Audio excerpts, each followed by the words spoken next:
그날도 저녁 시간이 훌쩍 지나도록 오지 않는 손님을 한참 동안 기다렸어요. 10분만 더, 30분만 더. 혹시 모를 손님을 기다리다 보니 늦은 밤이 되어서야 마감을 했습니다. 한자리에서 분식집을 운영하며 장사를 한 것도 벌써 10년째. 최근 몇 년 사이 손님이 확 줄어들면서 겨우 가게를 유지하며 하루하루 버티듯 살고 있었죠. 오늘은 얼마나 팔았으려나 장부를 살펴볼 때마다 깊은 한숨만 나왔습니다. 돈 들어갈 곳은 넘쳐나는데 수입은 형편없었어요. 그래도 내일은 오늘보다 낫겠지. 지금까지 그랬던 것처럼 묵묵히 자리를 지키며 장사를 하다 보면 나아지겠지. 매일 스스로에게 최면을 걸며 버텼습니다. 모든 정리를 마치고 마지막으로 불을 끄고 나가려는데 한 할머니 한 분이 다급하게 가게 안으로 들어오셨어요. 사장님, 혹시 김밥 한 줄만 먹고 갈 수 있어요? 아, 어쩌죠? 오늘 장사는 끝났는데요. 미안하지만 딱 한 줄만 만들어줄 수 없을까요? 내가 종일 굶어서 그래요. 다른 것도 필요 없고 진짜 딱 김밥 한 줄이면 되는데. 아이, 그게 지금 갈 곳이 여기밖에 없어서 그래요. 어떻게 안 될까요? 저 주방도 다 정리를 해버려서 밥은 데운 걸로 만들어야 하는데 괜찮으세요? 뭐든 다 괜찮아요. 고마워요, 정말. 사실 많이 곤란했어요. 재료들도 싹 정리했는데 어떤 걸 넣고 김밥을 말아야 하나 난감했죠. 그냥 보내야 하나 싶었지만 이 주변에 마땅히 식사를 할 것도 없었고 종일 굶었다는 할머니의 말을 외면할 수는 없었습니다. 일단 할머니를 가게 안으로 모시고 저는 주방으로 향했어요. 제가 먹으려고 얼려둔 밥을 데우는 동안 계란 치단을 붙이고 묵은지에 들기름을 넣어 묻혀뒀습니다. 김밥을 드시는 손님들에게 원래는 어묵 국물도 함께 드리는데 싹 정리를 한 탓에 어묵 국물은 없고 대신 계란국을 끓였습니다. 아무리 김밥 한 줄이면 된다고 하셨지만 달랑 그것만 드리기에는 제 마음이 허락하지 않더라고요. 종일 굶으셨다는 할머니의 말이 계속 맴돌아 평소보다 더 빠른 속도로 김밥을 말아 가져갔습니다. 제가 재료를 많이 준비해두지 않아서 묵은지 넣고 말아봤어요. 입에 맞으실지 모르겠네요. 세상에, 너무 맛있겠네요. 잘 먹을게요. 김밥과 계란국을 가져다 드리자 할머니는 기다렸다는 듯 식사를 하셨습니다. 어찌나 맛있게 드시던지 만들어 드리길 잘했다는 생각이 들었어요. 제가 만들어 드린 음식을 먹고 행복해 하시는 모습을 보니 괜히 마음이 뿌듯했습니다. 할머니가 편하게 식사하실 수 있게 저는 주방으로 돌아가 조금 전 요리를 하느라 꺼냈던 식기들을 정리했어요. 한참 주방을 치우고 있는데 언제 오셨는지 할머니가 제 쪽으로 다가오셨어요. 혹시 뭐 더 필요하세요? 국 좀 더 드릴까요? 아니요. 덕분에 아주 배부르게 잘 먹었어요. 오랜만에 정말 맛있는 식사였어요. 정리하는 것 같아서 인사하고 가려고요. 오늘 정말 고마웠어요. 참, 김밥값은 테이블 위에 뒀어요. 또 올게요. 맛있으셨다니 다행이네요. 조심히 가시고 언제든 편하게 식사하러 오세요. 괜찮다는 할머니를 문 밖까지 배웅해드리고 저는 할머니가 앉아있던 자리로 돌아왔어요. 테이블 위를 보니 맛있게 드셨다는 할머니의 말씀은 정말이었습니다. 접시와 국그릇은 처음부터 아무것도 없었던 것처럼 텅 빈 상태였거든요. 그 모습을 보니 피식 웃음이 났습니다. 오늘 할머니께 김밥 만들어 드리길 정말 잘했다는 생각이 들었죠. 접시 옆에는 할머니가 두고 간 지폐가 놓여 있었어요. 그런데 확인해 보니 김밥값인 2,000원이 아니라 12,000원이 놓여 있었습니다. 할머니가 지폐를 착각하셨나? 아니면 지갑에서 잘못 딸려 나왔나? 10,000원을 들고 서둘러 밖으로 나가봤지만 할머니의 모습은 보이지 않았습니다. 나중에 집에 가서 알게 되시면 얼마나 당황스러우실지 걱정이 되더라고요. 혹시 다시 오실지 모른다는 생각이 들어서 할머니가 남긴 10,000원짜리 지폐를 카운터 서랍 안쪽에 고이 챙겨두고 평소보다 늦은 퇴근을 했습니다. 문을 잠그고 가게 간판을 바라보는데 문득 간판이 많이 낡았구나 싶었어요. 아직도 저는 처음 분식집을 열던 그날이 어제 일처럼 생생하게 떠오르는데 언제 이렇게 시간이 흘렀나 싶어 마음이 괜히 싱숭생숭해지더라고요. 결혼했을 때 저는 알았을까요? 제가 이혼하고 홀로 딸을 키우며 저에게는 애증의 음식인 김밥을 팔고 있을 거라는 사실을요. 대부분의 사람에게는 추억의 음식인 김밥이 저에게는 왜 애증의 음식이었는지 설명하려면 일단 제가 아주 어렸을 때 이야기를 해드려야겠네요. 제가 기억도 하지 못하는 아주 어렸을 때 아빠가 병으로 세상을 떠나셨어요. 아빠가 떠나고 혼자 남은 엄마는 이제 막 학교에 입학한 8살 아들과 2살 딸을 홀로 키워야 했었죠. 가난한 살림에 뭐든 해야 했던 엄마는 시장 모퉁이에서 직접 만든 김밥을 팔면서 생계를 이어나갔어요. 엄마는 컴컴한 새벽에 일어나 홀로 부엌에 나가 밥을 짓고 재료를 준비하고 정성껏 김밥을 말았습니다. 오빠가 일어나서 씻으면 김밥 한 줄을 썰어 상위에 올려두고 시장에 갈 준비를 했어요. 등에는 저를 업고 머리에는 김밥이 든 바구니를 이고 하루도 빠짐없이 시장으로 향하셨습니다. 시장에 도착하면 엄마는 제 손에 김밥 한 줄을 쥐어주고는 손님들을 향해 목청껏 외치곤 하셨어요. 김밥이 남기라도 하면 시장을 돌아다니면서라도 다 팔아야만 집으로 향하셨습니다. 자라면서 저는 자연스럽게 엄마를 돕게 됐어요. 비록 고사리 손이었을지언정 자신을 돕는 일손이 늘어나자 엄마는 하루에 2번씩 김밥을 말았습니다. 새벽에 말아서 아침 장사를 하고 오후에 말아서 저녁 장사를 했어요. 엄마를 도와야 했기에 친구들과 놀고 싶어도 학교가 끝나면 곧장 집으로 가야 했죠. 어린 마음에 그 시절에는 참기름 냄새도 싫었어요. 남들에게는 고소한 김밥 냄새가 저에게는 벗어날 수 없는 가난의 냄새처럼 느껴졌거든요. 그렇게나 싫었지만 혼자 고생할 엄마를 생각하면 결국 제 발걸음은 집으로 향했습니다. 엄마가 이렇게 열심히 일을 하는 이유는 다 오빠 때문이었어요. 엄마는 눈이 오나 비가 오나 단 하루도 빠지지 않고 김밥을 말았습니다. 살림살이는 늘 빠듯했지만 공부를 잘하는 오빠를 위해 엄마가 할 수 있는 최선을 다했어요. 저는 오빠에 대해서 기억이 많진 않아요. 오빠와는 나이 차이도 많이 났고 공부하느라 늘 새벽에 나가 밤늦게 집으로 돌아왔기 때문에 마주칠 일도 잘 없었거든요. 다만 오빠도 저처럼 김밥을 싫어했던 건 기억이 나요. 저에게는 팔고 남은 김밥을 먹으라고 했던 엄마도 오빠를 위해서는 매일 새밥을 준비했거든요. 제가 중학생이 되었을 때 오빠는 서울에 있는 대학교에 입학했어요. 엄마는 오빠만 바라봤지만 오빠는 늘 집을 벗어나고 싶어 했어요. 자신을 따라다니는 가난의 꼬리표를 어떻게든 끊고 싶어 하는 사람 같았습니다. 오빠가 끊고 싶었던 가난의 꼬리표는 엄마와 저였을 거예요. 정작 엄마 옆에 있는 사람은 난데 지독한 짝사랑을 하는 것처럼 오빠만 바라보는 엄마도 그런 엄마에게 무관심한 오빠도 마음에 들지 않았습니다. 오빠는 대학생이 되면서 첫 등록금을 제외하고는 전부 장학금을 받으며 다녔어요. 과외 아르바이트도 하면서 생활비도 스스로 벌었고요. 엄마는 그런 오빠를 마냥 대견하게 생각했지만 저는 좀 달랐어요. 제가 느끼기에는 오빠가 가난의 꼬리표인 엄마와 저에게서 벗어나기 위해 서서히 준비하는 것 같았거든요. 성인이 됐으니 이제 자기 일은 알아서 하겠다. 그러니 엄마와 저도 알아서 살아라. 딱 이런 느낌이었죠. 제 예상이 맞았는지 오빠는 서울에 간 뒤로 1년에 한두 번 얼굴을 볼까 말까 할 정도였습니다. 무심한 오빠가 미웠지만 엄마는 늘 오빠의 행복만을 바랐어요. 저는 여상을 졸업하고 한 회사에 격리로 취직을 했어요. 말이 격리지 온갖 잡일을 도맡아 해야 했지만 더 이상 김밥을 말지 않아도 된다는 사실만으로도 행복했습니다. 이제 제 인생도 뭔가 달라질 것 같다는 기대가 생겼어요.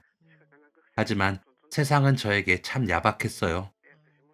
제가 한참 새로운 세상에 대한 재미에 푹 빠져 있었을 무렵 엄마가 부쩍 아프기 시작했거든요. 평생을 고생만 해온 탓인지 엄마는 잔병을 달고 살았지만 며칠 동안 알아놓을 정도로 오래 아픈 적은 없었어요.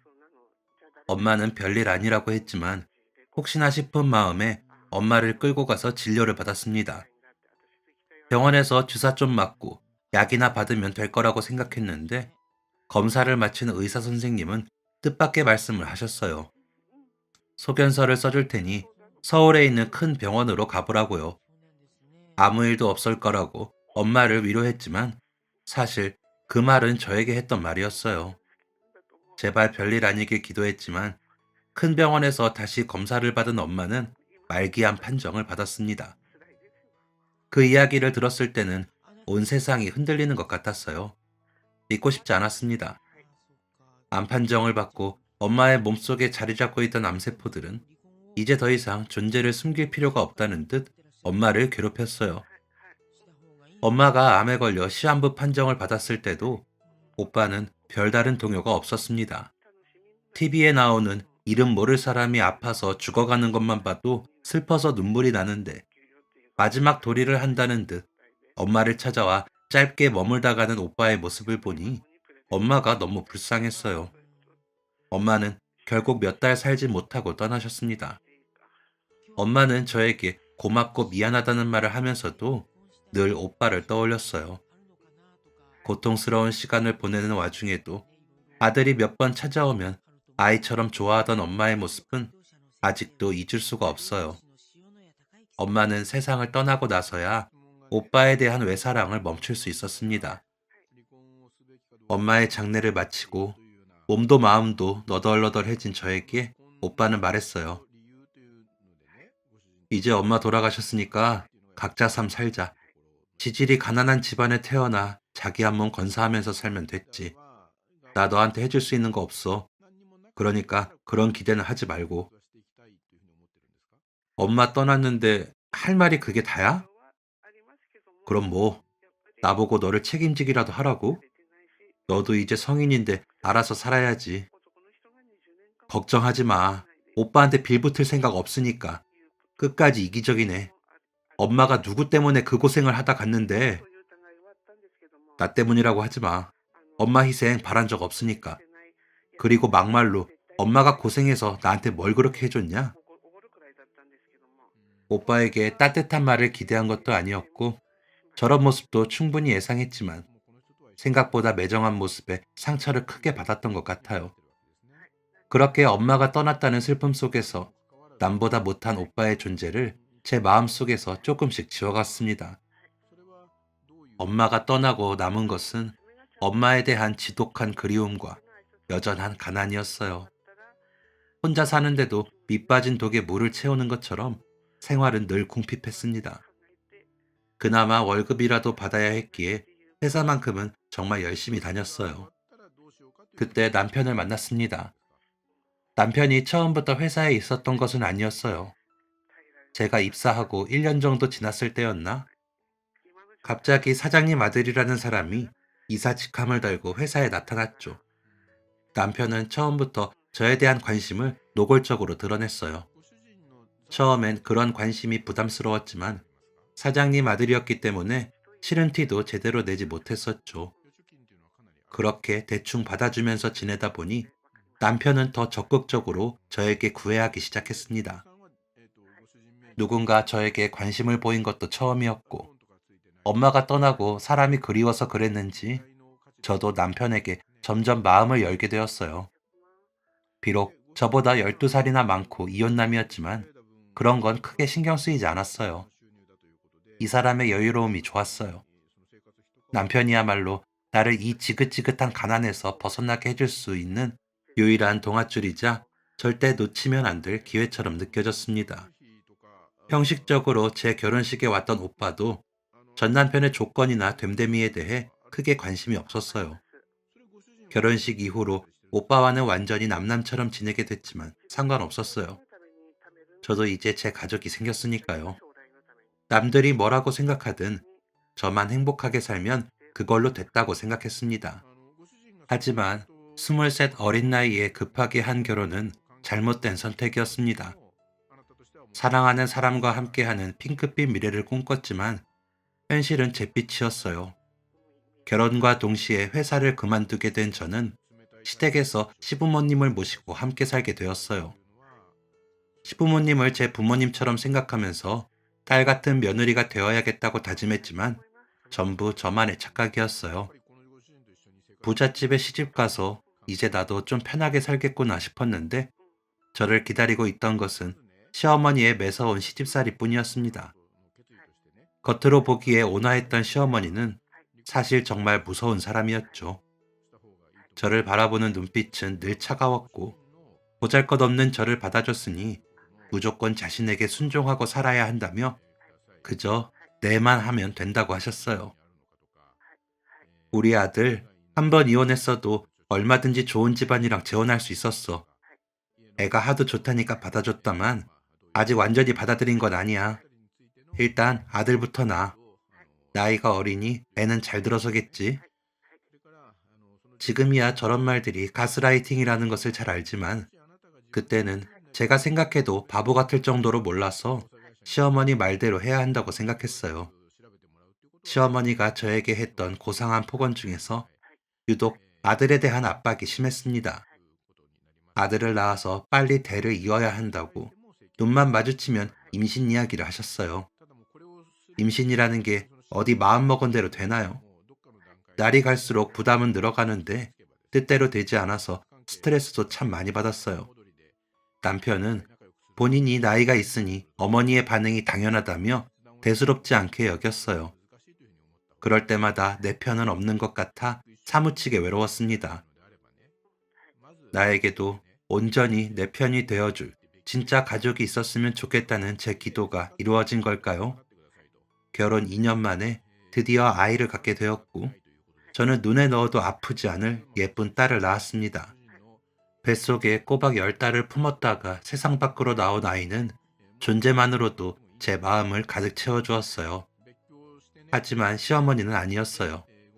아이의 성별이 딸이라는 이유만으로 탐탁치 않아 했습니다. 아직 산후조리도 끝나지 않은 저에게 얼른 둘째를 낳으라고, 둘째는 꼭 아들이어야 한다며 닥달했어요.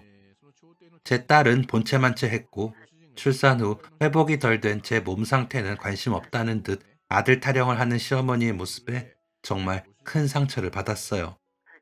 그러면서도 마음 한편으로는 보란 듯이 아들을 낳아야겠다는 의지가 타올랐습니다. 하지만 둘째 역시 제 뜻대로 되지 않았어요.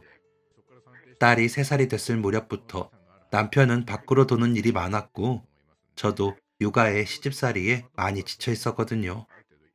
딸이 5살이 되도록 둘째 소식은 없었지만 아직 저는 20대였고 얼마든지 기회가 있다고 생각했어요. 그런데 기회고 뭐고 정말 말도 안 되는 일이 벌어졌습니다. 딸이 낮잠을 잘 시간이라 재워놓고 한참 집안일을 하고 있는데 갑자기 초인종 소리가 울렸어요. 종종 화장품을 방문 판매하시는 분이 시어머니를 찾아왔기에 오늘도 그분이 오신 줄 알고 아무 생각 없이 현관문을 열었죠. 그런데 문 밖에는 처음 보는 여자가 갓난아기를 품에 안고 서 있었어요. 깜짝 놀라서 누구냐 물었더니 저를 훑어보던 여자는 자신의 품에 있는 아기가 남편의 아기라며 다짜고짜 집 안으로 쳐들어왔습니다. 여자와 아기의 등장에 집안이 발칵 뒤집어졌어요. 여자는 자신과 남편이 3년 전부터 만남을 가졌고 아이를 낳게 됐다는 말을 하더군요. 남편이 저와 이혼하고 올 테니 조금만 기다려달라고 했지만 100일이 지나도록 이렇다 할 말이 없어서 직접 오게 됐다며 불륜녀 주제에 뭐가 그리 당당한지 제 눈을 똑바로 보고 이야기했습니다. 정작 저는 기가 막혀 아무 말도 나오지 않았어요. 시어머니의 전화를 받고 남편이 곧장 집으로 왔지만 남편의 태도가 애매했습니다. 잘못했다고 싹싹 빌지는 못할 망정 자신이 바람핀 것을 제 탓으로 돌렸어요. 아이만 돌보고 자신에게는 관심이 없어서 그랬다면서요. 아들이 밖에서 자식을 낳았다는 사실에 화가 났던 시어머니는 막상 아기가 아들이라는 것을 알고 난 뒤에 묘하게 분위기가 바뀌었습니다.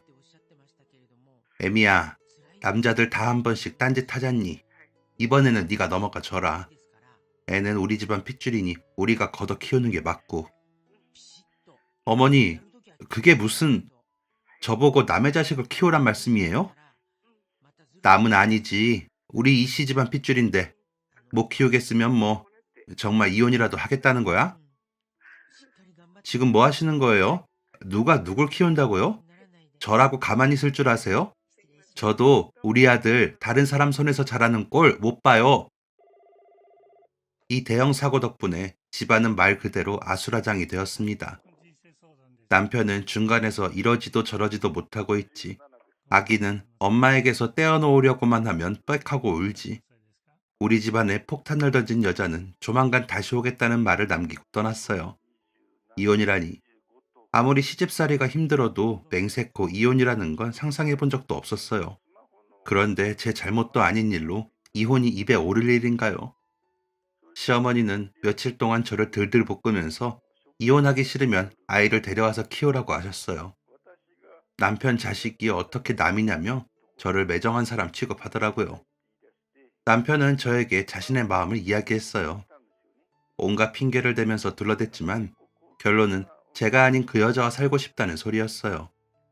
남편이 저에게 속마음을 고백한 이후 둘이 무슨 이야기를 나눴는지 시어머니의 태도가 바뀌었습니다.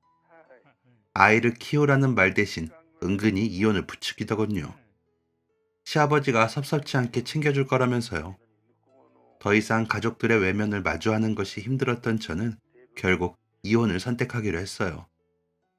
23살의 시집와 7년 동안 이 집에서 외딴 섬처럼 지냈던 지난 날들에 대한 보상은 고작 3천만 원이었습니다. 그리고 양육비 명목이라며 지방에 있는 작은 아파트 한 채를 줬어요. 시아버지가 가지고 있는 수많은 부동산 중에서 굳이 저 멀리 있는 지방에 있다는 걸 줬다는 것은 앞으로 볼 일 없이 살자는 뜻이었겠죠. 그렇게 상처뿐인 결혼 생활을 끝내고 저는 아무 연고도 없는 지방으로 딸과 함께 내려왔습니다. 이제 가족이라고는 딸과 저 단 둘뿐이었습니다. 아무것도 모르는 아이를 보면 마음이 미어졌어요. 근데요, 참 신기하죠? 갑자기 저랑 둘이 살게 됐는데 딸은 아빠를 전혀 찾지 않더라고요. 그런 모습을 보면 차라리 이혼하기 잘했다 싶기도 했어요. 저는 가장이자 딸의 유일한 보호자로서 더 막중한 책임감을 느꼈습니다. 딸을 보란 듯이 잘 키우기 위해서는 돈을 벌어야 했어요. 그런데 막상 일자리를 구하려니 막막하더라고요. 아이가 유치원에 가 있는 동안 해야 하는 일을 구해야 하는데 그렇다 보니 선택의 폭이 많이 줄었습니다. 그러다 정말 운 좋게 집 근처에 있는 한 식당에서 오전부터 저녁 장사 준비까지 하는 일을 구하게 됐어요. 원래는 저녁 장사도 도와야 하지만 직장인이 몰리는 점심이 더 바쁘기도 했고 아이를 혼자 키우는 제 사정을 봐주신 사장님 부부 덕분에 그렇게 할 수 있었어요. 음식이야 어렸을 때부터 해왔고 결혼한 후로 살림은 혼자 다 했기 때문에 자신 있었어요. 엄마의 손맛을 물려받은 게 이럴 때 도움이 될 줄은 몰랐는데 시어머니의 구박이 무서워 서둘렀던 습관도 이곳에서 빛을 발했습니다. 그럴 때면 인생이 참 웃기기도 하고 슬프기도 했어요. 어쨌든 이곳에서는 손도 빠르고 야무지다는 칭찬을 받으며 지냈으니까요. 정말 오랜만에 다른 사람에게 칭찬을 받으니 일하는 게 참 즐거웠습니다. 처음 몇 달은 아무 문제 없었어요. 아이도 이곳 생활에 잘 적응했거든요. 그런데 계절이 바뀌면서 아이가 아픈 날들이 부쩍 많아졌어요. 다행히 큰 이상이 있는 건 아니었지만 늘 감기를 달고 살았고 열이 오를 때면 저에게만 매달리는 탓에 자꾸 일을 빠지게 됐죠. 사장님 부부는 최대한 제 편의를 봐주셨지만 언제까지 가게에 피해를 줄 수도 없는 노릇이고 결국 저는 일을 그만두기로 결정했습니다. 사장님, 저 이번 달까지만 하고 그만둬야 할 것 같아요. 아영 엄마, 왜 그래? 무슨 일 있어? 아니요, 제가 자꾸 빠지게 되니까 죄송해서 그렇죠. 요즘에야 괜찮다고 하지만 아영이가 또 언제 아플지 모르고요.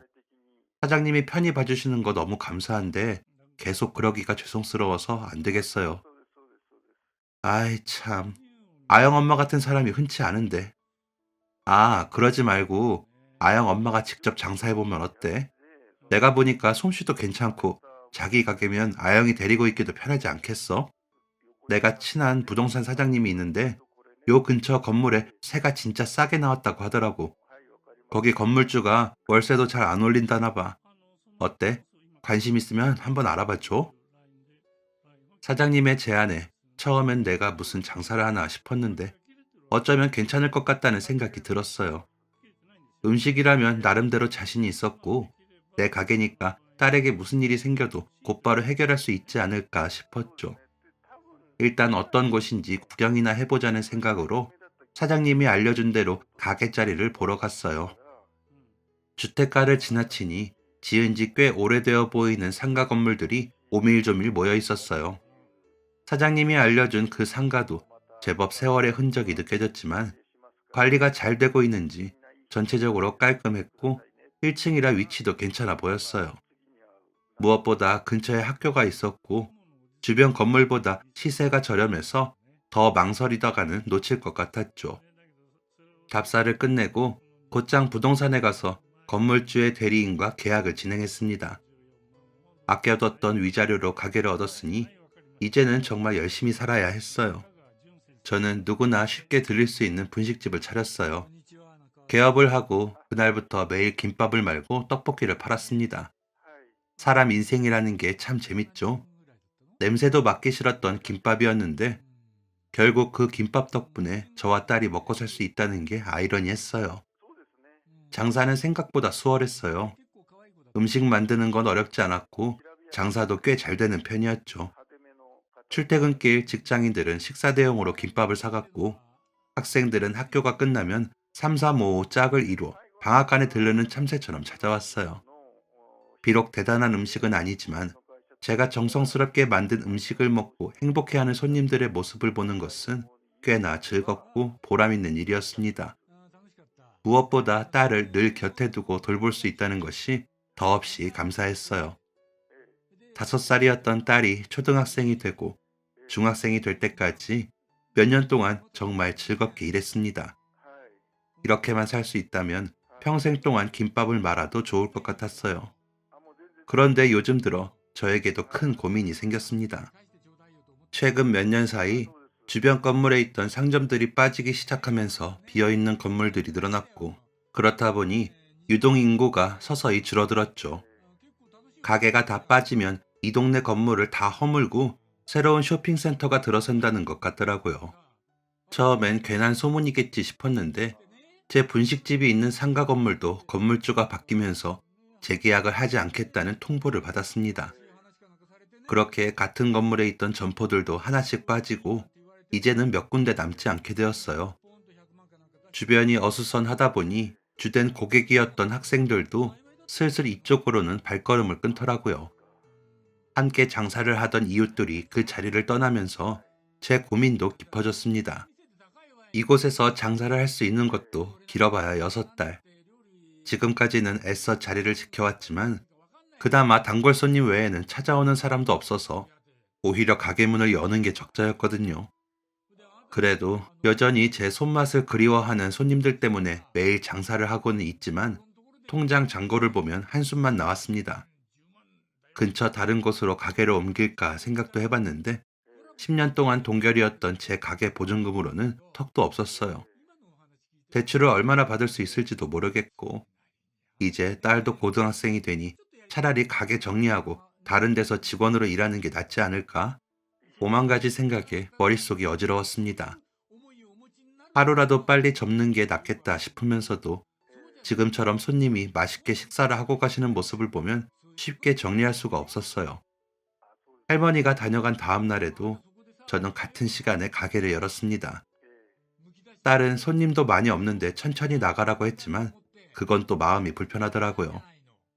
얼마나 장사를 더 할 수 있을진 모르겠지만 일단 그만두기 전까지는 하던 대로 열심히 하고 싶었어요. 힘차게 시작했던 마음과는 달리 오늘도 손님은 몇 팀 없었어요.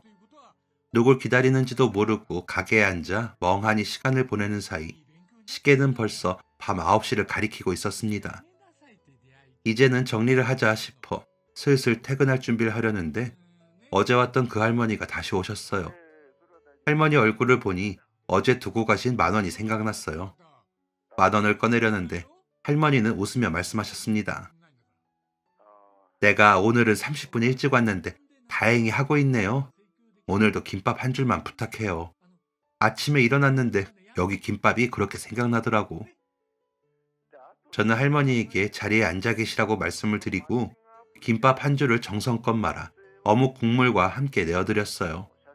그리고 10,000원을 챙겨 다시 할머니에게로 갔습니다. 제가 10,000원을 내밀자 할머니는 깜짝 놀라셨어요. 응? 이걸 왜 나를 줘요? 어제요. 김밥은 2,000원인데 10,000원을 더 주고 가셨더라고요. 착각하신 것 같아서 챙겨뒀어요. 아이고, 나 참. 이건 어제 마감 다 해놓고도 선뜻 김밥도 주고 같이 먹으라고 메뉴에 없는 계란국까지 챙겨준 게 고마워서 사장님한테 드린 건데. 사장님, 팁 몰라요? 팁? 네? 아니에요. 분식집에서 김밥 드리는 게 무슨 큰일이라고요. 그냥 이 늙은이 마음이라고 생각하고 받아둬요. 내가 이 김밥을 먹으니까 옛날 생각이 얼마나 나던지. 정 고마우면 내일도 이 시간까지 문 열어줄 수 있어요? 제 김밥을 먹고 옛날 생각이 났다던 할머니의 눈가는 어딘가 모르게 촉촉하게 젖어들었습니다. 더 이상 거절하는 것도 예의가 아닌 것 같아 저는 할머니가 주신 10,000원을 다시 소중하게 챙겼어요. 그날도 할머니는 김밥값과 함께 10,000원을 더 주고 집으로 가셨어요. 자신의 마음을 채워준 보답이라면서요. 신경 써주시는 할머니의 마음이 고마우면서도 괜히 미안한 마음이 들었어요. 다음날 밤 9시가 다가오자 저도 모르게 문 쪽을 바라보게 되었습니다. 할머니가 오늘도 진짜 오실까? 제 의심이 무색하게 할머니는 다음날도, 그 다음날도, 또 그 다음날도 밤 9시가 되면 어김없이 가게에 찾아와 김밥 한 줄을 주문하셨어요. 그러고는 김밥값에 꼭 10,000원을 더 얹어주고 가셨습니다. 할머니의 방문이 길어지면서 저는 할머니가 식사하시는 동안 말동무가 되어드렸어요. 저에게 꼬박꼬박 존대하셨던 할머니는 제 간곡한 부탁에 말씀을 편히 하게 되셨죠. 할머니의 과거 이야기를 들을 때면 시간 가는 줄 몰랐습니다. 할머니 얘기를 들으면 먼저 떠난 엄마 생각이 많이 났어요. 할머니도 남편을 일찍 여의고 자식 한 명을 혼자 키우느라 안 해본 일 없이 고생하면서 사셨더라고요. 별다른 기술도 자본도 없었던 할머니는 매일 시장 한쪽 구석에 자리를 잡고 나물도 팔고 과일도 팔고 직접 밭에서 캔 감자도 팔고 팔 수 있는 건 다 팔 정도로 돈 되는 일이라면 뭐든 하셨대요. 그때는 가진 것 하나 없어도 내가 젊고 건강하니까 뭐든 할 수 있다고 생각했어. 우리 사장님도 혼자 자식 키워봐서 알지? 일이 아무리 힘들어도 내 새끼 웃는 거 보면 피로가 싹 가시잖아. 그때는 우리 딸만 생각하면 무서울 게 없었지. 그렇게 악착같이 일하면서 매일 시장에서 파는 김밥 한 줄로 하루를 버텼어. 하나 있는 딸 생각만 하면서 할 수 있는 일은 닥치는 대로 했던 할머니. 그러면서 점포도 갖게 되고 어느 정도 먹고 살 수 있게 되었는데 10년 전 할머니에게 비극이 찾아왔습니다. 먹을 거 안 먹고 잘 거 안 자면서 버텼던 이유는 다 딸 때문이었어. 그런데 10년 전에 뭐가 그렇게 급하다고 딸이 먼저 떠났어. 이름도 생소한 희귀병이었는데 발견도 워낙 늦었고 치료 방법도 마땅치 않아서 병실에서 갇혀 지내다가 갔지. 눈부신 시절은 찰나였는데 그렇게 허망하게 갈 줄 알았더라면 딸이 떠나고 나도 따라갈까. 하루에도 수십 수백 번 생각했는데 뭐 그리 미련 많은 삶이라고 아직까지 꾸역꾸역 살아가고 있네. 그게 벌써 10년 전이야. 다른 사람들한테는 말도 못하고 지금까지 속에 묻어두고 살았는데 그날 사장님이 말아준 김밥 한 줄이 왜 그렇게 눈물나게 위로가 됐는지 모르겠어.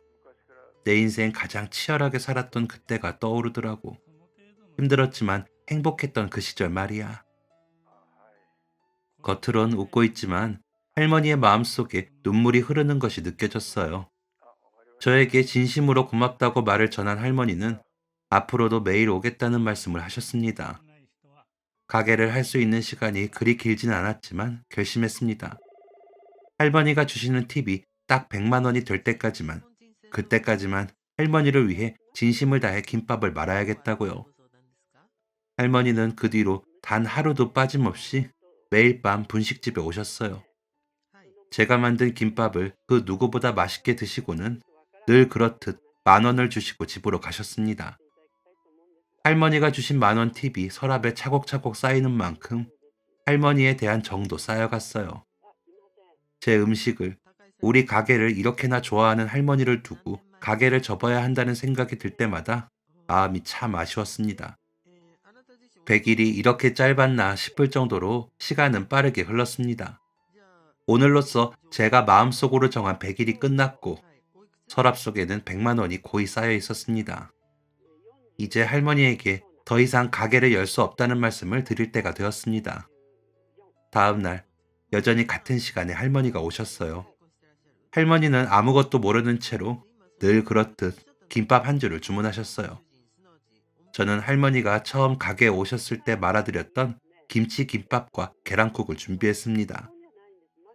제가 준비한 음식을 보고 할머니는 반가워하셨어요. 그때 그 고마운 음식이라면서요. 할머니가 식사를 다 하실 때까지 기다렸다가 저는 할머니에게 봉투 하나를 건넸습니다. 이게 뭐냐며 궁금한 표정으로 봉투 안을 살펴본 할머니는 깜짝 놀라셨어요. 아이고, 이게 다 뭐야? 웬 10,000원짜리가 이렇게 가득. 이거 할머니가 그동안 저한테 주셨던 팁이에요. 어제까지 딱 100일이었거든요. 그동안 주신 거예요. 아니, 이걸 왜 나한테 다시 주는 거야? 이해할 수 없다는 표정을 짓는 할머니에게 저는 그동안의 제 사정에 대해 말씀드렸어요. 이제 내일부터는 가게 정리를 할 생각이라는 제 말에 할머니는 100만 원이 든 봉투를 받았을 때보다 더 깜짝 놀라셨습니다. 사실은요, 더 빨리 정리를 했어야 했는데 미련이 남아서 질질 끌고 가고 있었거든요. 그런데 할머니 덕분에 100일 동안 마음 정리 잘 끝냈어요. 10년 동안 했던 가게를 정리한다는 게 생각보다 많이 아쉽고 마음이 꽤 힘들더라고요. 그래도 할머니 덕분에 행복한 마음으로 김밥 말면서 마음 잘 추슬렀어요. 이 100만 원은 제가 그동안 장사했던 게 헛된 게 아니었구나. 제 김밥 한 줄에도 위로받고 치유받는 사람이 있다는 걸 알게 해주셔서 감사하다는 의미로 드리는 거예요. 가게는 없어지지만 할머니 늘 건강하게 잘 지내세요. 여기 나가면 다시 안 해? 사장님 솜씨면 어딜 가도 될 텐데. 새로 가게를 알아볼까 했는데 비용이 만만치 않더라고요. 지금 형편으로는 쉽지가 않네요. 여기도 예전 건물주분이 좋은 분이셔서 10년 동안 걱정 없이 장사했죠 뭐. 그동안 한 번도 뵌 적이 없어서 덕분에 장사 잘했다고 인사도 못 드렸는데 주인이 바뀌었거든요. 건물이 아예 없어진다고 하니 더 있을 수도 없고요. 앞으로 어떻게 될진 모르겠지만 당분간 가게는 어려울 것 같아요. 제가 나중이라도 가게 하게 되면 할머니께는 꼭 연락드릴게요. 너무 아쉬워 마세요. 아이 참, 그럼 일주일 뒤에 딱 한 번만 더 가게 열어줄 수 있어? 일주일 뒤요? 응, 마지막으로 말이야. 그래줄 수 있어? 어려운 일도 아니고 그럴게요. 제가 드린 봉투를 들고 집으로 돌아가시는 할머니의 모습에서는 아쉬움이 뚝뚝 떨어졌습니다. 평소와 다르게 할머니는 몇 번이나 뒤를 돌아보고 가셨어요. 그날 이후 며칠 동안 저는 가게에 나가지 않았어요. 막상 정리해야겠다고 마음을 먹었지만 행동으로 옮기는 게 쉽지 않더라고요. 휴식을 핑계로 하루 이틀 가게 문을 닫고 보니 어느덧 할머니와 약속한 일주일이 되었습니다. 느지막하게 점심을 먹고 꽤 무거운 발걸음을 이끌고 가게로 향했어요. 일주일 만에 돌아온 가게는 모든 것이 그대로였지만 어딘가 낯선 느낌이었어요. 며칠 비웠을 뿐인데 온기라고는 느껴지지 않았죠. 저는 집에서 따로 준비해온 재료들로 김밥을 말았습니다. 곧 할머니가 오실 시간이었거든요. 김밥을 말고 테이블에 세팅을 하고 있을 때쯤 할머니가 가게로 들어오셨어요. 100일 동안 매일 얼굴을 봤더니 생각보다 많은 정이 들었는지 할머니가 무척 반가웠어요. 할머니, 제가 준비 다 해놨어요. 얼른 오세요. 김밥은 조금 이따 먹고 나랑 잠깐 어디 좀 같이 가세. 빨리 나오라는 할머니의 재촉에 저도 모르게 할머니를 따라 나갔어요. 가게 앞에는 처음 보는 차가 한 대 서 있었습니다. 할머니를 따라 차에 타자 어딘가로 움직이기 시작했습니다.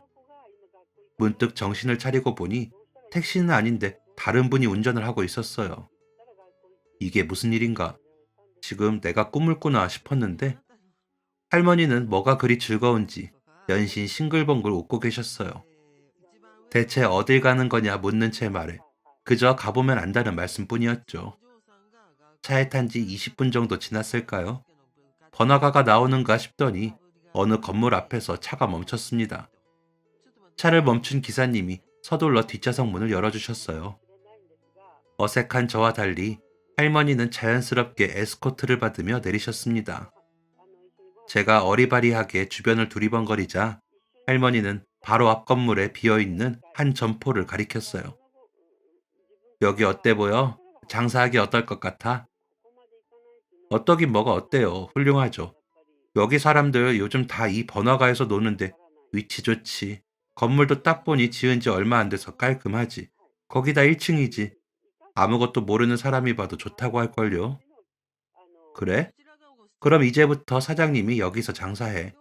임대 관련해서 먼저 얘기하던 사람이 있어서 그거 정리하느라 시간이 좀 걸렸네. 정리 다 했으니 여기에다 다시 분식집 열고 장사해봐. 네? 뭘 정리하셨다고요? 할머니, 여기 새가 얼마나 비싼 줄 아세요? 여기는 위치도 그렇고 다른 곳보다 훨씬 비싸다고요. 할머니가 대체 뭐 하시는 건가 싶었어요. 제 김밥이 아무리 좋아도 그렇지 다짜고짜 다시 장사를 하라니요. 당황한 제 마음을 아는지 모르는지 할머니는 갑자기 그 가게 안으로 들어가시더니 자연스럽게 불을 켜셨어요. 할머니, 그렇게 막 들어가시면 안 되죠. 아니, 근데 문이 왜 열리는 거야? 왜 열리긴 내가 주인이라 미리 열어뒀으니까 열리지. 네? 가게의 불을 모두 켠 할머니는 저에게 천천히 둘러보라고 하셨어요. 딱 봐도 지금 가게보다 2배는 컸고 몇 배는 좋아 보였어요.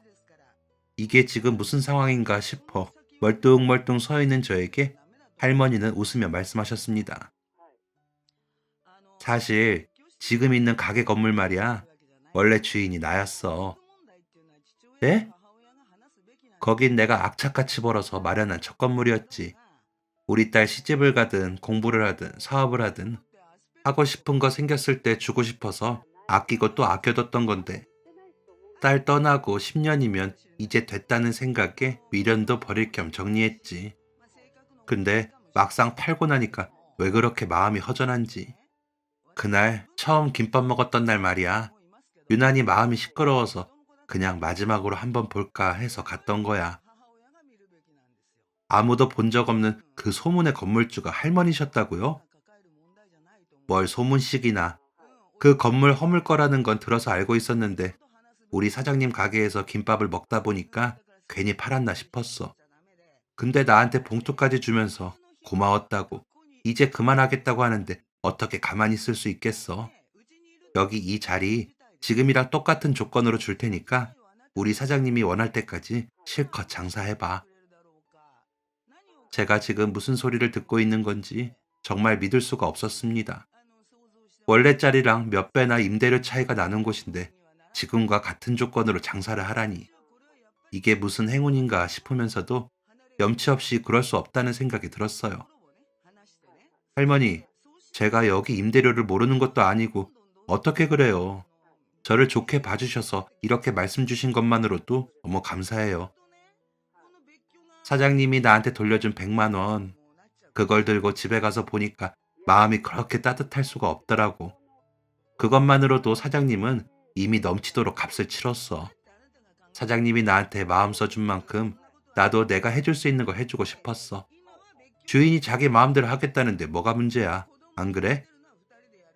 그래도 제가 정말 그렇게 해도 되는지. 믿을 수 없는 기적 같은 행운에 눈물이 왈칵 쏟아졌습니다. 사실 저요, 할 수만 있다면 장사 계속하고 싶었거든요. 지금은 이렇게 그만두지만 언젠가는 꼭 다시 시작하겠다고 생각했는데 감히 꿈도 못 꿔볼 곳에서 다시 장사를 할 수 있다는 사실에 마음이 벅차올랐습니다. 내일이 되면 깨버리는 꿈이 아닌지 두렵기까지 했어요. 할머니는 자신의 따스한 손으로 눈물 범벅이 된 제 얼굴을 조심스럽게 닦아주시곤 제 손을 잡고 말없이 손등을 쓰다듬어 주셨습니다. 할머니의 거친 손은 제게는 그 어떤 비단보다 보드랍고 포근하게 느껴졌어요. 할머니를 만난 그 순간부터 어쩌면 제 인생에 기적이 시작되고 있었는지도 모르겠어요. 그날 이후 저는 예전 가게를 즐거운 마음으로 정리하고 새로운 마음으로 다시 가게를 열 준비를 했습니다. 장소는 완전히 바뀌었지만 제가 만든 음식은 모두 그대로였어요. 저는 이곳에서도 김밥을 말면서 손님을 맞이했습니다. 다시 분식집을 열고 참 많은 인연을 만났어요. 예전에 자주 왔던 꼬마 손님은 어엿한 직장인이 되어 저에게 반갑다며 제가 만든 김밥이 그리웠다는 이야기를 하기도 했어요. 가게는 늘 손님으로 북적였습니다. 직원을 둬야 할 정도로 많이 바빠졌어요. 제 하루는 늘 같았어요. 비가 오나 눈이 오나 매일 새벽 김밥을 말아 시장에서 장사를 했던 엄마처럼 저도 매일 손님들을 위해 김밥을 말았습니다. 그렇게 지내고 보니 벌써 10년이라는 세월이 훌쩍 지나 제 나이도 벌써 50을 바라보고 있습니다. 우리 딸도 대학교를 졸업하고 어엿한 직장인이 되었어요. 우리 가족 아무 걱정 없이 잘 살게 된 것도 모두 김밥 덕분이에요. 김밥이 아니었다면 할머니를 만날 일도 기적이 찾아올 일도 없었을 테니까요. 이곳에서 장사를 했던 10년 동안 제가 매달 빠지지 않고 하는 것이 있어요. 근처 노인복지센터에 음식 봉사를 하는 건데요. 한 달에 한 번은 가게 문을 닫고 오직 복지센터에 계신 어르신들을 위해서만 음식을 하고 있습니다. 할머니가 저에게 말로 다 못할 기적을 베풀어 주셨으니 저도 누군가에게 아주 작은 행운이라도 나누고 싶다는 마음에서 시작하게 되었죠. 그렇게 시작한 일이 벌써 10년이라니 제가 지금껏 봉사를 이어올 수 있었던 것도 다 할머니 덕분이에요. 같이 일하는 직원들이 모두 퇴근하고 나면 저는 한 사람을 위한 김밥을 준비합니다. 시간에 맞춰 정성스럽게 김밥을 말고 있으면 기다리던 그 사람이 가게 안으로 들어와요. 오늘은 5분 늦으셨네. 안 오시는 줄 알았잖아요. 아휴, 나이 조금 먹었다고 걷는 것도 오래 걸려. 김밥 냄새는 매일 맡아도 좋아. 오늘 식사는 어떻게 하셨어요? 뭐 그냥 대충. 요즘 입맛이 통 없더라고. 근데 이상하게 여기만 오면 입맛이 돌아. 사장님, 솔직히 말해봐. 여기에 뭐 넣었어? 할머니, 거기 제 사랑이 듬뿍 들어가 있었잖아요. 매일 드시면서 그걸 모르셨어요? 입맛 없으시면 점심에도 가게로 오세요. 약도 드셔야 되는데 속 비어 있으면 안 좋잖아요. 할머니가 오래오래 건강하게 사셔야 저도 여기서 오래오래 장사하죠. 내가 사장님 때문에 죽지도 못하겠어. 우리 분식집의 VVIP 손님이자 제 인생의 가장 특별한 은인. 할머니는 여전히 매일 밤 김밥을 드시러 오십니다. 요즘 들어 힘에 부친다고 못 오실 때가 있어서 걱정이지만 그래도 연세에 비해 건강한 모습을 유지하고 계세요. 10년이라는 세월 동안 매일 얼굴을 마주하고 함께 식사를 하다 보니 이제는 엄마와 딸처럼 서로에게 정말 소중한 존재가 되었어요. 한 집에서 같이 밥을 먹는 사람을 식구라고 하잖아요. 할머니와 저도 한 식구나 마찬가지죠. 이렇게 매일 서로 온기를 나누며 안부를 주고받고 일상을 공유하고 이런 소소한 일들이 얼마나 감사하게 느껴지는지 모르겠어요. 매일 밤 가게 문을 닫고 돌아갈 때면 저는 10,000원이 가져다 준 기적을 떠올려요. 할머니가 주신 10,000원은 고단했던 제 인생에 찾아온 기적의 씨앗이었어요. 그 10,000원 덕분에 저는 다시 힘을 낼 수 있었습니다. 지금도 가끔 할머니는 팁이라며 10,000원을 주고 가세요. 저는 그 돈을 차곡차곡 모아 또 다른 기적을 위해 사용할 생각입니다. 앞으로 얼마가 될지 모르겠지만 지금까지 그랬던 것처럼 저는 앞으로도 김밥을 말면서 이 자리를 지키겠습니다. 제 김밥 한 줄에 할머니가 깊은 위로를 받았던 것처럼 또 다른 누군가에게 제 김밥이 기적이 되길 바라면서 하루하루 감사히 여기며 살아가겠습니다.